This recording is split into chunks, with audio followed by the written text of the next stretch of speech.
अच्छा सर, अब बात कर लेते हैं रिटन रिप्रेजेंटेशन जो मैं सामने वाले से लूंगा वो उसकी डेट या तारीख क्या होनी चाहिए। अच्छा, आप ये सोच रहे होंगे कि सर तारीख से क्या मसला है भाई, कभी भी ले लें। नहीं, कभी भी नहीं ले लें। ज़रा बात समझिएगा, सुनिएगा। मतलब ये बहुत टेक्निकल एक्सपेक्ट है इसका, क्योंकि आप जब फर्म में जाएंगे तो आपसे आपका मैनेजर या पार्टनर पूछेगा कि भाई रिटन रिप्रेजेंटेशन ले लिए, तो आप बोलेंगे हाँ ले लिए। दूसरा सवाल पार्टनर का होगा कि कब लिए, कौन सी डेट की आपने साइन कराई है। लेट से मैं एग्जांपल देता हूं आपको। आपने कहा कि भाई 31 दिसंबर 2022 हमारा सर ईयर एंड है। सही है जी। मैंने कहा कि सर हमने जो रिपोर्ट साइन करनी है, रिपोर्ट जो साइन करनी है वो की है हमने। एग्जांपल दे रहा हूं सर, कोई 25 मार्च 25 मार्च 2023 पे। सही जी, 25 मार्च 2023 पे रिपोर्ट साइनिंग डेट है मेरी। ऐसा ही है। अच्छा, अब आपको स्टैंडर्ड ये कहता है you need to consider the events occurring up to the date of audit report. सही है जी। Events occurring up to the date of audit report. सही है जी। यहां तक के इवेंट्स आपने कंसिडर करने होते हैं। अच्छा, आप गए मैनेजमेंट के पास, मैनेजमेंट को कहा आपने भाई यार आप जरा रिटन रिप्रेजेंटेशन तो साइन करके दें। सही है, उसने बोला भाई साइन कर लेते हैं। अच्छा, उस भाई ने हमें जो रिटन रिप्रेजेंटेशन साइन करके दी है, जिसमें हमने सारी बकवास लिखी थी, बकवास तो नहीं खाएंगे कि सर कि काम की चीज़ होती है, क्योंकि वो नेसेसरी ऑडिट एविडेंस होता है to support your other audit evidence. ऐसा ही है। अच्छा भाई, हमने कहा भाई साइन करके दी उसने जो हमारी रिटन रिप्रेजेंटेशन है, इसको मैं WR लिख रहा हूं, उसकी डेट थी सर कोई अल्लाह भला करे 1 मार्च। अच्छा भाई, अब इवेंट हुआ कहां पर, सुनिएगा। इवेंट हुआ कहां पर, यहां पर, इधर इवेंट हुआ कहीं यहां पे बीच में, और वो इवेंट की डेट थी, सर इवेंट की डेट लिख लेते हैं, इसकी पॉइंट सही कर लें हम। अच्छा भाई, इवेंट हो गया था कोई सर 15 मार्च को। चले, ये कोई सीन चल रहा है, ये पूरा गेम है। अच्छा, अब हुआ क्या, हुआ ये कि एक मार्केट में न्यूज़ आई कि भाई इस कंपनी का एक जो मेजर कस्टमर मतलब 80% की सेल उसको की जाती थी, वो गया, वो बैंक करप्ट हो गया। अच्छा, मुझे एक बात बताओ, ये इवेंट ऑल दो ईयर एंड के बाद का है, पर इतना बड़ा इवेंट है कि हो सकता है कि गोइंग कंसर्न के मसले भी आ जाएं, क्योंकि ईयर एंड के बाद इवेंट हो, वो फिर भी एडजस्टिंग इवेंट हो सकता है। इसकी एक्सेप्शन एक ही है, गोइंग कंसर्न। ऐसा ही है। अच्छा, अब हुआ ही है कि भाई जब ऑडिट ओवरसाइट बोर्ड ने हमारा ऑडिट खोला, क्योंकि या तो आईकेप आ गया क्वालिटी कंट्रोल के पर्सपेक्टिव से, जो क्वालिटी रिव्यूज करता है हमारे, जिसको हम कहते हैं क्वालिटी कंट्रोल रिव्यू, आईकेप हमारी आके फाइल्स चेक करता है। उसने आके देखा कि यार इवेंट हुआ था 15 मार्च को, सही है जी। आपने उससे रिटन रिप्रेजेंटेशन साइन करवाई है 1 मार्च को, आपने रिपोर्ट साइन की है इस दिन के ऊपर। तो आईकेप सबसे पहले आपको ये छेदेगा कि बोलेगा कि भाई गलती आपकी है, शेयर होल्डर का पैसा आपकी वजह से डूबा है। क्यों आपकी वजह से डूबा है? क्योंकि आप इसको इस दिन पे कहते हैं ना कि भाई मुझे तू रिटन रिप्रेजेंटेशन साइन करके दे, और उसमें मैं लिखता कि all the events occurring up to the date of audit report have been disclose to me, तो वहां पे वो मोहतात हो जाता। अच्छा, यहाँ पे उसने साइन करके दे दिया ना, क्यों साइन करके दे दिया? क्योंकि रिटन रिप्रेजेंटेशन की डेट पुरानी है। तो आप बात तो समझें, वो मैनेजमेंट तो यहाँ बच जाएगी, बोलेगी भाई मैंने तो आपको बता दिया था उस दिन तक, जिस दिन तक आपने लिखवाया था। तो खैर फिर बल्ली आपकी हो जाएगी। खैर, इंगेजमेंट लेटर में भी आप कवर कर लेते हैं कि यार इंगेजमेंट लेटर भी में आप लिखते हैं कि भाई सारे इवेंट्स आप हमें बताएंगे, पर खैर उसमें कहा था बताएंगे, यहाँ पे आप कह रहे हैं आपने बता दिए। तो it is very necessary that your written representation should be dated as near as possible to the audit report. हम प्रैक्टिकली ऑडिट रिपोर्ट जिस दिन साइन करवाते हैं उसी दिन रिप्रेजेंटेशन लेटर लेते हैं। तो यहाँ पे अगर मैं आपको रीड करके बताऊं कि sir date of written representation shall be as near as practicable to, but not after the date of auditor's report. यानी आप ऑडिट रिपोर्ट की डेट तक यानी करीब करीब उसके साइन कराएंगे। हम यूजुअली ऑडिट रिपोर्ट वाले दिन ही रिप्रेजेंटेशन लेते हैं, उस दिन तक का बता दो, दैट्स इट, ताकि सामने वाला मुताद होकर सारी चीजें देख के मुझे बता दे।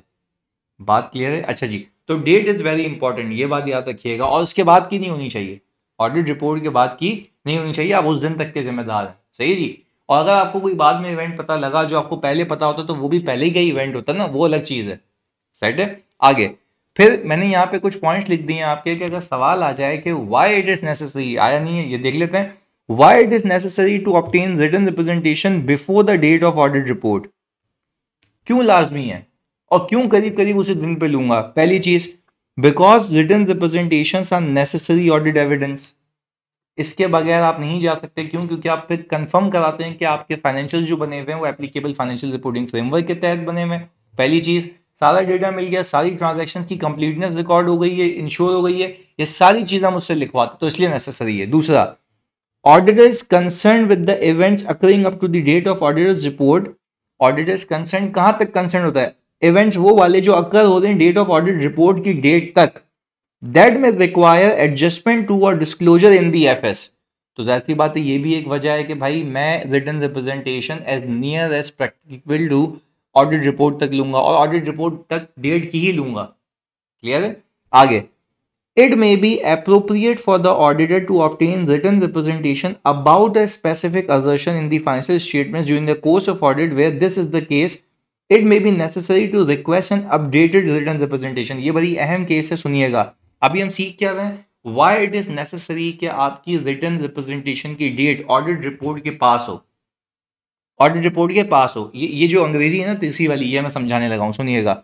हुआ ये कि एक केस चल रहा था, आपको पता लगा, सही है जी, एक सिग्निफिकेंट केस है जो आपके और टैक्स वाले के बीच में फड्डा चल रहा है, सही है, हाई कोर्ट में फंसा हुआ है। अच्छा, हुआ ये कि आपने कॉरेस्पॉन्डेंस चेक की, आपने कॉरेस्पॉन्डेंस चेक की, सही जी, टैक्स वालों के बीच में जो आपकी और टैक्स वालों की कॉरेस्पॉन्डेंस हुई है, जो उसने आपको जो ऑर्डर इशू किए, असेसमेंट ऑर्डर इशू किए कि भाई हम इसको मानते हैं, इसको नहीं मानते, फिर आपने जो जवाबात दिए वो कॉरेस्पॉन्डेंस हमने देखी, सही है जी। फिर हमने कॉरेस्पॉन्डेंस देखी थी दो लोगों से, एक तो आपकी टैक्स अथॉरिटीज से, ये हमारा ऑडिट प्रोसीजर होता है ना, और सर दूसरी लॉयर से, कि लॉयर का पॉइंट ऑफ व्यू क्या है आपके, ये हमने प्रोसीजर किया होगा। अच्छा सर, फिर हमने टेक्निकली एक और काम किया होगा, हमने बोर्ड ऑफ डायरेक्टर्स के मिनट्स भी रीड किए होंगे, सही है, हमने मीटिंग की होगी, किससे? लॉयर से।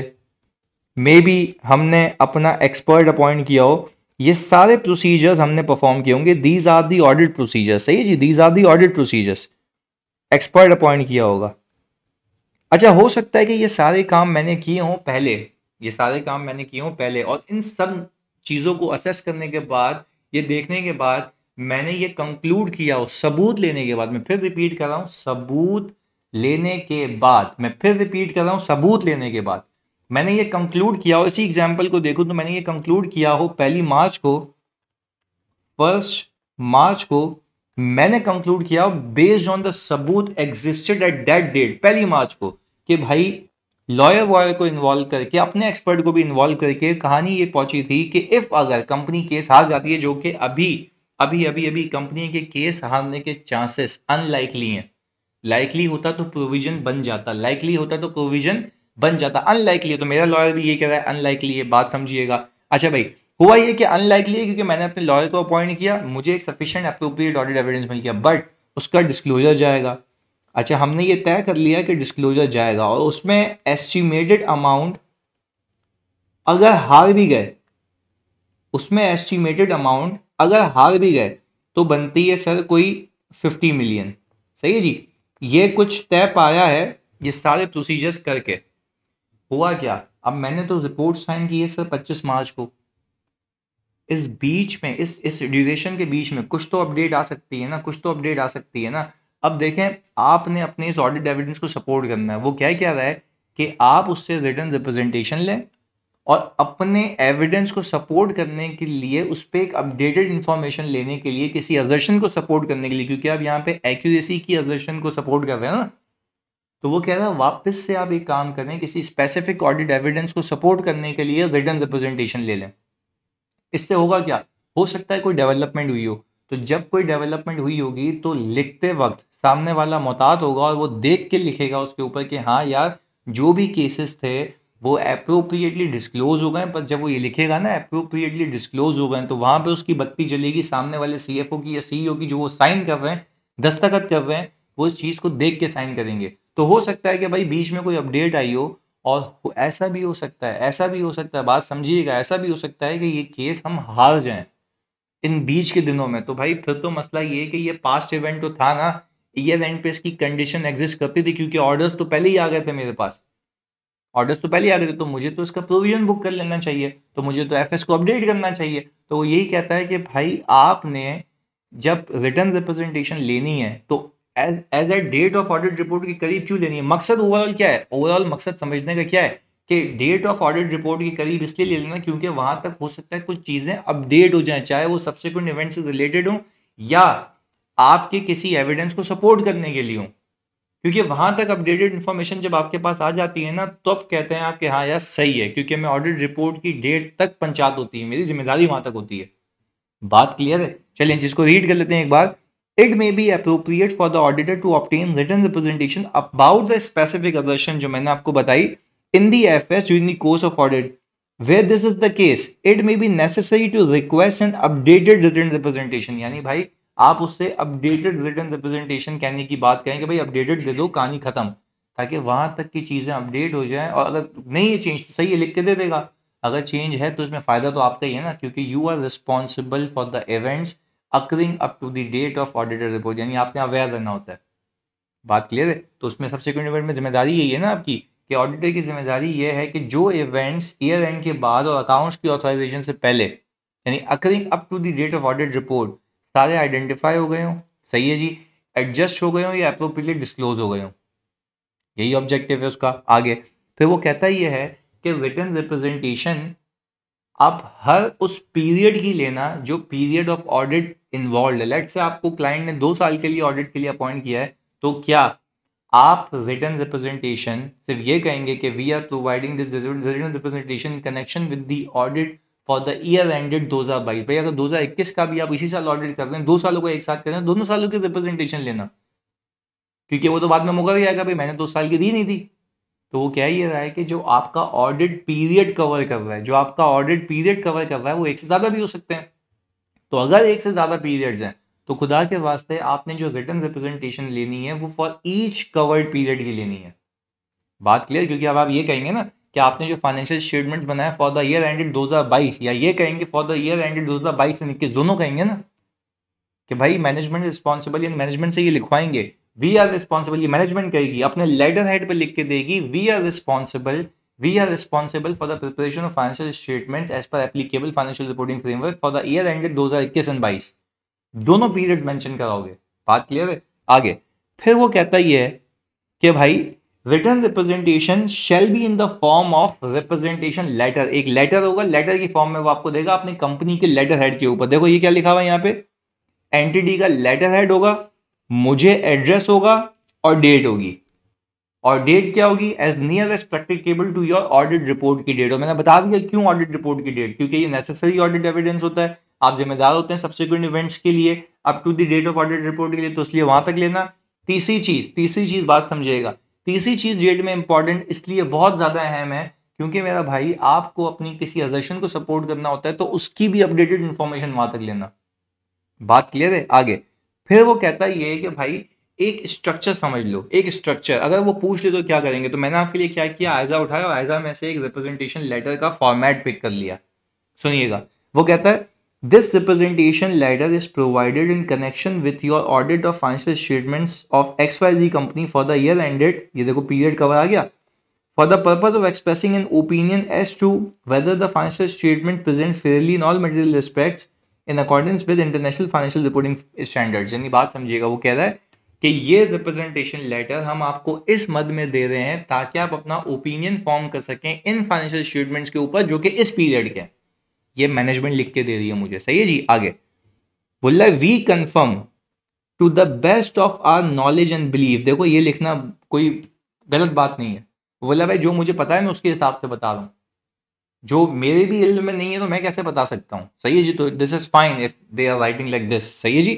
To the best of our knowledge and believe, having made such inquiries as we consider necessary for the purpose appropriately informing ourselves, यानी वही मैंने बोला क्या भाई, to the best of our knowledge and believe, वो सारी inquiries करने के बाद जिन जिन लोगों से करनी थी, ताकि हम एक इन्फॉर्म्ड अब बात आपको बता पाए। याद है ऊपर मैंने डिस्कस किया था, तो सारी बातें लिख के थे, सही है जी। फाइनेंशियल स्टेटमेंट्स के रिलेटेड पहले बात कर रहा है कि हमने अपनी जिम्मेदारी पूरी की, जो कि एंगेजमेंट लेटर में लिखी गई थी, for the preparation of FS as per applicable financial reporting framework. जो मेथड यूज किए हुए, डेटा यूज किया है, अजम्पशंस यूज की हुई हैं एस्टिमेट्स के लिए, and related disclosures achieve recognition measurement disclosure is reasonable. बोला जो मेरे एस्टिमेट्स है ना वो रीजनेबल है, जैसे IBNR हो गया, व्हाट्सएवर, ये तो जेनरिक बोला, आप स्पेसिफिक भी ले सकते हैं। एक तो जेनरिक बात हो गई ना प्रोविजंस की, कि अगर प्रोविजन फॉर बैड डेट्स है, प्रोविजन फॉर ग्रेचुटी है, तो वो कह रहा है कि भाई हाँ ये हमने अंदाजे सही लिए हुए हैं, जो उसके लिए डेटा यूज किया वो भी रीजनेबल था, ये लिख के दे रहा है वो। पर ये जेनरिक, आप स्पेसिफिक भी ले सकते हैं अगर आप मतलब इंकर्ड बट नॉट रिपोर्टेड पे लेना चाहें, या प्रोविजन फॉर बैड डेट्स पे अलग से लेना चाहे तो वो भी ले सकते हैं, स्पेसिफिक रिप्रेजेंटेशन। पर इसका मतलब ये नहीं है कि रिप्रेजेंटेशन ले लिए तो आपने उसकी वैल्यूएशन पे, रिसीवेबल की वैल्यूएशन पे काम नहीं किया होगा। रिसीवेबल की वैल्यूएशन पे आपने बखूबी काम किया होगा, एजिंग ली होगी, लॉन्ग आउटस्टैंडिंग डेटर देखे होंगे, कॉरेस्पॉन्डेंस देखी होगी, वो सारी चीजें क्लियर है। आगे हमने कहा related party relationships and transaction have been appropriately accounted for and disclose. देखो बात हो रही है एफएस के रिलेटेड, तो एफएस ने क्या बोला, मैंने एप्लीकेबल फाइनेंशियल रिपोर्टिंग फ्रेमवर्क के तहत बनाया, पहली चीज। दूसरी चीज क्या लिख के देता है, इसके अंदर जो अजम्पशंस और एस्टिमेट्स यूज हुए हैं वो बिल्कुल रीजनेबल है, सही है। तीसरी चीज क्या कह रहा है, रिलेटेड पार्टी रिलेशनशिप जो ट्रांजैक्शन है वो एप्रोप्रिएटली रिकॉर्ड हो गए, डिस्क्लोज भी हो गई हैं। एफएस के रिलेटेड बात कर रहा है। आगे सारे इवेंट्स जो फाइनेंशियल स्टेटमेंट्स की जो है हमारे, for which IFRS require adjustment और डिस्क्लोजर हैव बीन एडजस्टेड और disclose. Uncorrected misstatements are immaterial. बोला जो भी अनकरेक्टेड मिस स्टेटमेंट्स है मैं लिख के बता रहा हूँ कि इमटेरियल है, याद करो, लिखवाते ना उससे, तो ये आ गया। अच्छा भाई, और बोल रहा है कोई अदर मैटर जो आप समझते हैं कि आपको देना चाहिए, सही है जी। और ये खैर आयजा के पैरा का रेफरेंस दे रहा है, वो यही कहता है कि भाई any other matter which you may consider, और वो जो ये A10 का रेफरेंस दे रहा है ना, वो यही दे रहा है कि भाई आपने अगर कोई अपने किसी स्पेसिफिक ऑडिट एविडेंस को सपोर्ट करने के लिए उससे रिटन रिप्रेजेंटेशन लेनी है तो वो ले सकते हैं, ये उसकी बात कर रहा है, क्लियर है। अच्छा, अब इंफॉर्मेशन प्रोवाइडेड के लिए हमने we have provided you with access to all information of which we are aware that is relevant to the preparation of financial statements such as record documents, other matters, additional information जो आपने request की थी, unrestricted access, engagement letter वाली जिम्मेदारी आई है। आगे all transactions have been recorded in accounting records or reflected in the financial statements. We have disclosed to you all information in relation to allegation of fraud, यानी भाई हमने fraud वगैरह के लिए भी जो भी बातें थी वो सब आपको बता दी हैं, क्योंकि इंफॉर्मेशन प्रोविजन की बात हो रही है यहाँ पर। We have disclosed to you all known instances of non-compliance, है कोई लॉ की नॉन कंप्लायंस है वो भी आपको बता दिए। We have disclosed to you the identity of entities related party, ऊपर भी related party, ये भी दोनों में फर्क क्या, ऊपर बोल रहा था रिकॉर्ड कर लिया, डिस्क्लोज कर दिया, यहाँ पे बोल रहा है सब आपको बता दी। जितनी भी रिलेटेड पार्टी थी हमारे पास, चाहे उससे ट्रांजैक्शन हुई हो ना हुई हो, सब आपको बता दी थी। तो यहाँ पे प्रोविजन ऑफ इंफॉर्मेशन की बात हो रही है, ऊपर रिकॉर्डिंग और डिस्क्लोजर की बात हो रही थी फाइनेंशियल स्टेटमेंट्स की, याद रखिएगा। आगे और एनी अदर मैटर जो आप इंफॉर्मेशन के रिलेटेड लेना चाहें, बात क्लियर है। अच्छा भाई, तो सर अब अगर मैं आपसे ये पूछूं कि सर ये तो बात समझ आ गई कि रिटन रिप्रेजेंटेशन किस फॉर्म में होती है, लेटर फॉर्म में होती है। अच्छा, अब पर एक कंक्लूसिव स्टेज पे आ गए हम, फिर खत्म हो जाएगा, ये आखिरी चीज है। वो कहता है कि भाई व्हाट इफ आपने रिटन रिप्रेजेंटेशन ली और उसमें you found something fishy, fishy मतलब सर आपको शक हो गया कि यार उसने गलत रिप्रेजेंटेशन दी है, तो आप मैनेजमेंट से जाके सबसे पहले क्या करेंगे, डिस्कस करेंगे। चलो ये तो नॉट प्रोवाइडेड है, सबसे पहले मैं आपको बताता हूँ, सॉरी वो नीचे चला गया था। सबसे पहले आप बोलेंगे कि यार जब मैनेजमेंट ने एक रिटन रिप्रेजेंटेशन गलत दी है तो आपके डाउट्स क्रिएट होंगे रिलेटिंग टू डाउट्स क्रिएट होंगे, फिर सुनिएगा, डाउट्स क्रिएट होंगे किससे related, sir relating to management integrity. फिर आप ये सोचेंगे कि क्या पिछली रिप्रेजेंटेशन या पूरे ऑडिट में जो जो उसने जवाब दिए क्या वो सही थे, क्या मुझे अपने nature, timing and extent of audit procedures को चेंज कर देना चाहिए, क्या मुझे वापस से काम कराना चाहिए, जो एविडेंस में ले चुका हूँ उसको वापस से रीवैल्यूएट रीअसेस करना चाहिए, क्योंकि आपको डाउट हो चुका है इंटेग्रिटी के ऊपर। बात क्लियर, रीड कर लेता हूँ। In case of identified inconsistencies between one or more representations and the audit evidence obtained from another source। यानी जो वो लिख के दे रहा है, जो वो कह रहा है, और जो मुझे ऑडिट एविडेंस मिला है, वो दोनों बातें कॉन्ट्राडिक्टिंग है। सही है जी। द ऑडिटर में consider whether the risk assessment remains appropriate, जो मैंने आपको बताया, इफ नॉट रिवाइज कर देंगे रिस्क असेसमेंट और फिर अप्रोप्रिएट रिस्पॉन्स करेंगे उसको प्रोसीजर्स के जरिए। If the auditor concludes written representation not reliable, the auditor shall take appropriate action including determining the possible effect on audit report। You may withdraw from the engagement as well। अगर मसला बहुत severe है, withdraw भी कर सकते हो।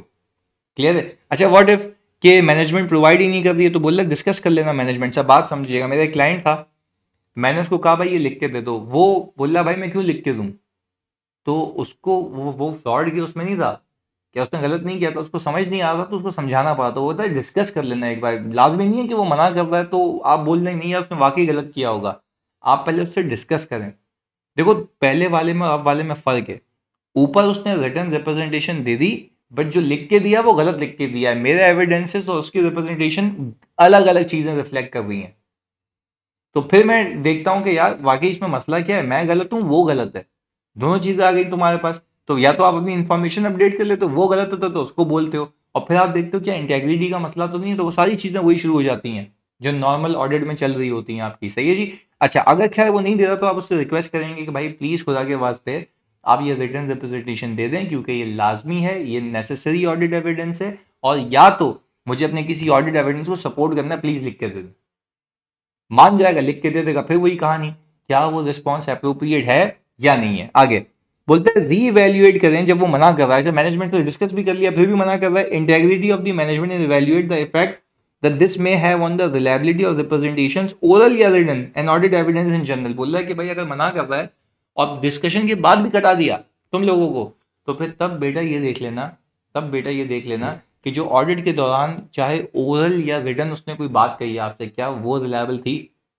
एक बार अपनी स्केप्टिकल माइंड को जगाना और प्रोफेशनल स्केप्टिसिज्म रखना दिमाग में कि भाई क्या मुझे अपनी ऑडिट स्ट्रेटजी को चेंज करना चाहिए। आगे और बोल रहा है take appropriate action including determining the possible effect on the opinion. अब पॉसिबल एक्शन क्या हो सकता है, या तो विड्रॉ कर लोगे, इतना सीवियर मसला है तो you may go for the withdrawal if practical and possible. Clear है सर। यहाँ पे हमारा रिटन रिप्रेजेंटेशन खत्म होता है। अगली क्लास से हम इसके पास पेपर्स कर लेंगे जी। जज़ाकल्लाह।